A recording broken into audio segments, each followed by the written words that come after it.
આજે આપણે બનાવીશું દૂધીના ટેસ્ટી થેપલા. દૂધીના થેપલા બનાવવા માટે મેં એક દૂધીને ધોઈને છોલીને આ રીતે છીણી લીધી છે. તમે જોઈ શકો છો આપણી દૂધી છીણાઈ ગઈ છે.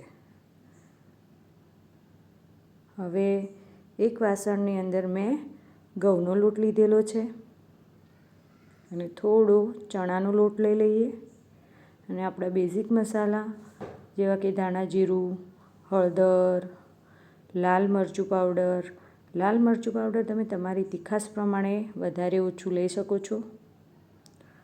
થોડી હિંગ અને સ્વાદ પ્રમાણે મીઠું લઈ લઈએ.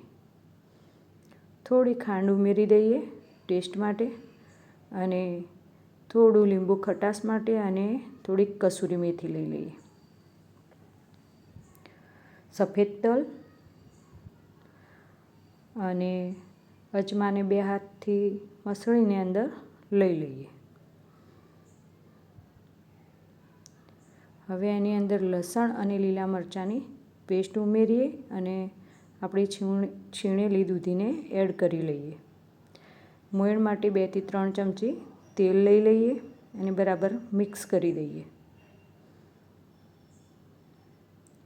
મિક્સ થઈ જાય એટલે એની અંદર 1 વાટકી દહીં ઉમેરી દઈએ અને થોડું પાણી નાખીને લોટને બરાબર આપણે પરાઠાનો લોટ હોય એ રીતે બાંધી દઈએ. લોટ બંધાઈ ગયો છે એટલે હવે એની ઉપર થોડુંક તેલ નાખી અને એને સરખું કરી લઈએ અને ઢાંકીને 10 થી 15 મિનિટનો રેસ્ટ આપી દઈએ. 10-15 મિનિટ થઈ જાય એટલે ગેસ ઉપર એક તવી ગરમ કરવા મૂકીને આ રીતે લોટમાંથી એક લોઈ બનાવી અને સરસ મજાના આપણા દૂધીના થેપલાને વણી લઈએ.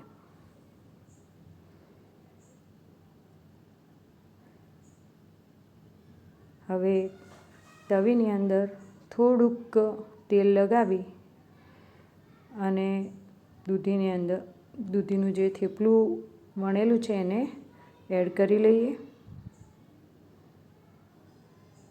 અને બંને બાજુથી તેલ લગાવીને સરસ મજાનું ક્રિસ્પી થાય એ રીતે આપણે એને શેકી લઈએ.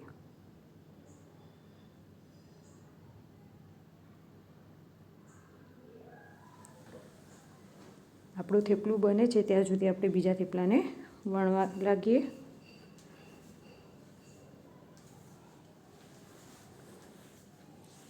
દૂધીના થેપલા ખાવામાં બહુ ટેસ્ટી હોય છે અને આને તમે 2-3 દિવસ સુધી સ્ટોર પણ કરી શકો છો, નાસ્તામાં પણ લઈ શકો છો.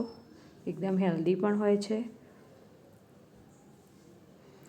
અલટ પલટ કરીને બરાબર એને શેકી લઈએ.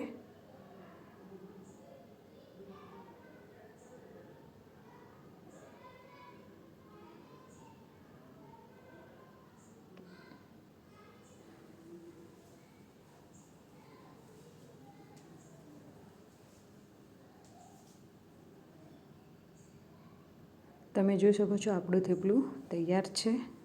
આ રીતે બધા થેપલાને આપણે બરાબર તવીમાં તેલ નાખી અને શેકી લઈએ. તૈયાર છે આપણા દૂધીના થેપલા.